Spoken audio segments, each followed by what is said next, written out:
semuanya, kita berjumpa lagi di video pembelajaran kali ini yang berjudul penyajian data dalam bentuk diagram.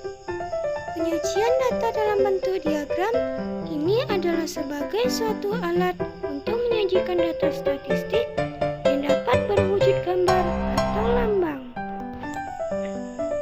Tujuan dari penyajian data dalam bentuk diagram ini adalah supaya informasi yang diperlukan oleh pengguna bisa didapatkan dengan mudah dan juga cepat. Penyajian data dalam diagram yang paling sering dipakai secara umumnya adalah penyajian data dalam bentuk diagram batang, lingkaran, baris, dan juga pohon.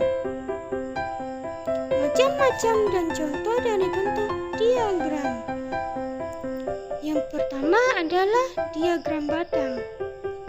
Diagram batang atau yang juga disebut sebagai diagram balok merupakan visual data yang berbentuk persegi panjang dengan lebar yang sama serta telah dilengkapi dengan skala atau ukuran.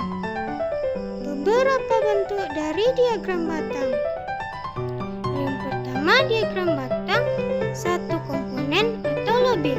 Yang kedua, diagram batang dua arah. Yang ketiga, diagram batang tiga dimensi. Dan keempat, yang lainnya sesuai dengan variasi atau tergantung terhadap pemakaiannya. Penyajian data dalam diagram batang hanya dipakai untuk penggunaan data yang bersifat kategori.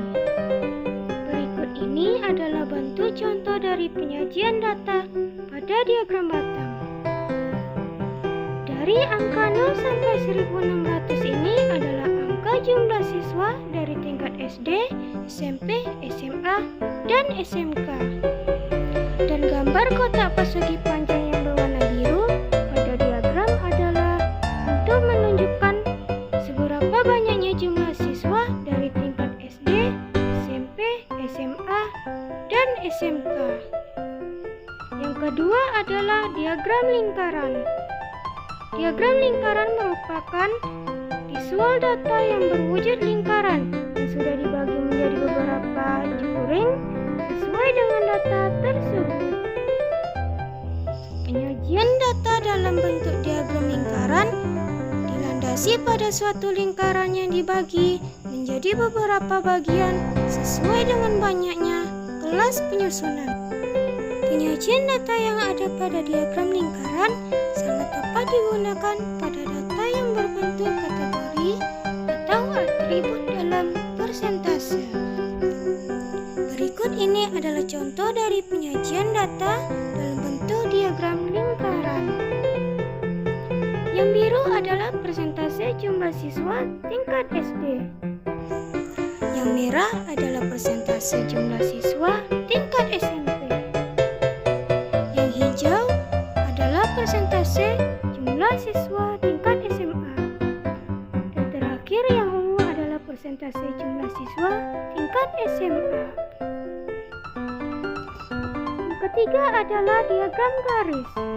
Diagram garis merupakan visual data yang berwujud garis, didapatkan dari beberapa ruas garis yang menghubungkan berbagai titik pada bidang bilangan. Penyajian data dalam diagram garis biasanya dipakai guna menunjukkan kondisi dari suatu data yang serba terus atau berkesinambungan. Sama halnya pada diagram batang, diagram garis memerlukan sumbu datar dan juga sumbu tegak yang paling tegak lurus. Sumbu datar akan menyatakan waktu sementara, untuk sumbu tegaknya akan menyatakan kuantum data tiap waktu. Berikut adalah contoh dari penyajian data pada diagram garis.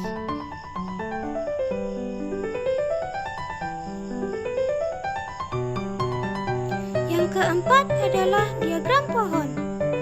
Diagram pohon merupakan visual data dari penjabaran satu satuan secara hierarki.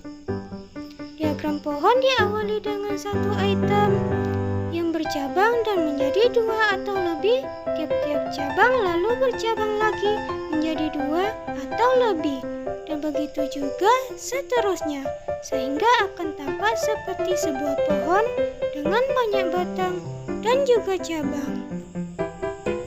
Penyajian data dalam diagram pohon biasanya dipakai guna memecahkan komponen secara lebih rinci ke dalam sub-sub komponen atau ke dalam tingkat yang lebih rendah dan lebih rinci. Berikut ini adalah contoh dari penyajian data pada diagram pohon.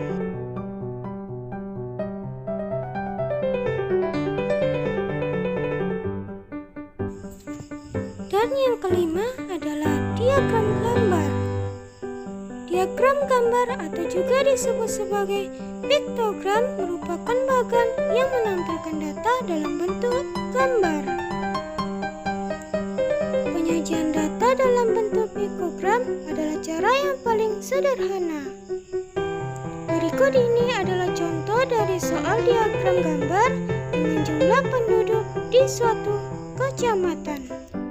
Yang pertama pada kelurahan A sebanyak 800 orang.